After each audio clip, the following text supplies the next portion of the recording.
How's it going, everybody? Zach here, and now today I'm super excited to bring you guys this video to show you guys everything that's changed with this Jeep since the last time you saw it. So grab yourself a snack, something to drink, and we're gonna get right into this video.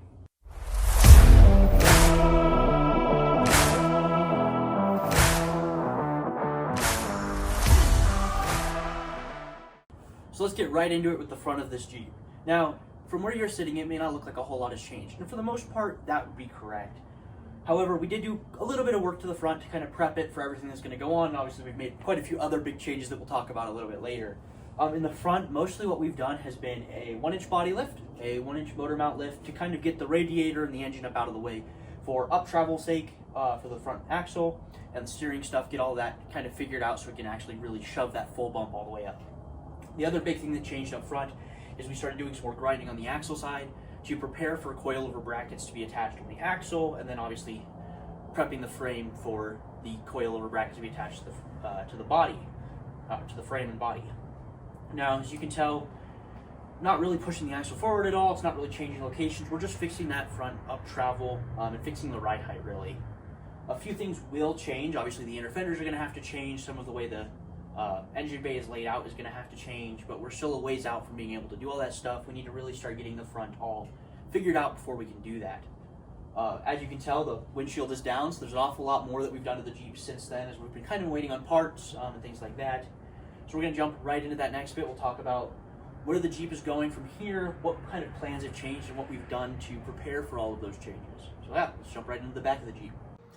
As you can tell, the back of the Jeep has changed a whole lot since the last time you guys saw it. Now, obviously, my seats are out, center console's out, my fuel cell is out, my full cage is out with its harness bar, all the carpet's been ripped out, the tailgate is off, my corner armor's off, and there's a very good reason that all of those changes have been made. Now, originally, I was just planning on putting shorter springs in the rear with some different shocks and lowering the ride height that way. Not really messing with the rear, not stretching it anymore, none of that stuff. Now, that plan has since changed. We're going to talk a little bit more about that. But before we get into that, I want to show you guys a little bit about what actually had to go into getting everything pulled out of this tub. For those of you who haven't pulled apart a TJ tub, there's not a whole lot to it. I'll show you guys here in just a second, but the cage was fairly easy other than bolts being stuck from when they were assembled in 1996. And beyond that, the rest of it came apart fairly easily, so we'll go over some of those things real quick, and then we'll talk about the plan for the rest of this Jeep. So taking a second to talk about what goes into getting your tub disassembled to this point. Now, there's 4 bolts under both seat brackets that you will use to take out the seats. There's a couple of hex self-tappers that will go into the center console to help remove the center console. Obviously, taking apart the shifter is pretty straightforward. The carpet is also very easy. There's a couple of these snap buttons as well as up on the firewall. In the rear, you can just kind of pull the carpet out. For me, I had to unbolt my fuel cell, also very easy. And then the roll cage was a little bit of a different task. Now, the roll cage isn't inherently hard to remove unless you have the issue that I had where all of the bolts were installed in 1996 when the Jeep was being built for 1997, and they haven't been removed since, so they were all kind of stuck in there gunked up. Now, there are 4 bolts on both sides right here, 2 in the body and then 2 on the floor, and then there are the 2 back here, as well as 2 on the windshield frame on both sides. Once you get those out, the cage is pretty easy to disassemble. There's a couple other different screws on the cage you can loosen to kind of adjust it, make it a little bit easier. But it's really not that bad of a task. My dad and I were able to do it in about an hour, other than having to fight some of the bolts. We ended up having to drill out 2 of them just because they stripped and just couldn't get them out because they were so stuck in there. Beyond that, there's not a whole lot left to the tub. There's some stuff I still have to take apart. Obviously, I need to remove my transfer case linkage on the bottom of the trans tunnel, pull the shifter off, disconnect my e-brake cable, and a couple other things to do exactly what I need to do.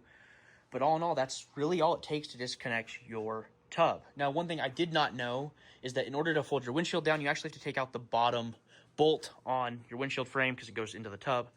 Again, pretty easy. Now, my bolts are rusted because I replaced them when I did my light bar, and I will be replacing those with stainless steel hardware. But beyond that, that is a pretty much disassembled Jeep TJ tub. There's not a whole lot left to this tub. A couple of electronics here and there. Some plugs on the firewall that we have to disconnect, but that pretty much covers it. So let's jump back into talking about what the plan for this Jeep is going forward.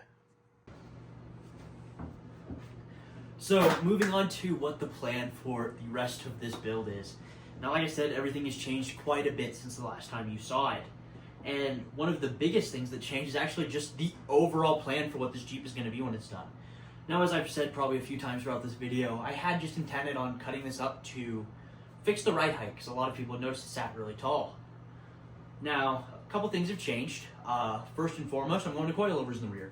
That's going to be extremely helpful for getting the ride height exactly where I want it, kind of setting the full bump to articulate exactly how I need it to. And I'm no longer going to be fighting the spring height. I can kind of get a little bit more control over how it actually sits relative to the frame. Beyond that, obviously the interior is changing quite a bit, and for those of you who might guess, I am doing a full cage. Now, the cage is not going to be exactly what you guys think. I'm not going to put a TJ cage in this. With the rest of the build, something I realized would be relatively easy to do at this point as opposed to doing it in a year or two, is I'm actually going to be cutting the frame on the TJ and cutting the tub to do a full Moto-Built LJ back half kit. So with that, I'm going to have to stretch the tub a full 15 inches, as well as, my lower links, and putting an LJ cage in this Jeep. So this is going to be a moss green pearl full LJ, or TJ6 for those of you that have been around the TJ LJ world for a while. Now, it's a lot of work, and there's a lot that's going to go into it. I'm very excited to show you guys as I start to install some of those parts. They should start arriving this week. But part of the reason that I wanted to do that was wheelbase is everything. For those of you that are in the southwestern United States like I am, when you get up in an obstacle out here, you really need the wheelbase. Right now, I'm at 101. Now, that has been great. On 40s, it's done me fine. But it has been too short in some cases. And going from a TJ to an LJ and targeting that 115-inch wheelbase like a Genrite Tracer LJ or a lot of other LJs that are out there is going to give me that extra stability off-road as well as the extra wheelbase to get up a lot tougher stuff. Now, I may go to 42s. I'm not too sure about tire size yet. For now, I'm just going to stay on the 40s and kind of work it all around that. But I'm very excited to get this going. Now, that would be why the tub has been taken apart to this extent. I'm going to have to cut the tub somewhere around here, as well as cut the back half of the frame off to install that Moto-Built kit. And really work it all, do some sheet metal work, kind of prep it all, and then obviously prepare the frame and tub to get put back together with a full LJ cage.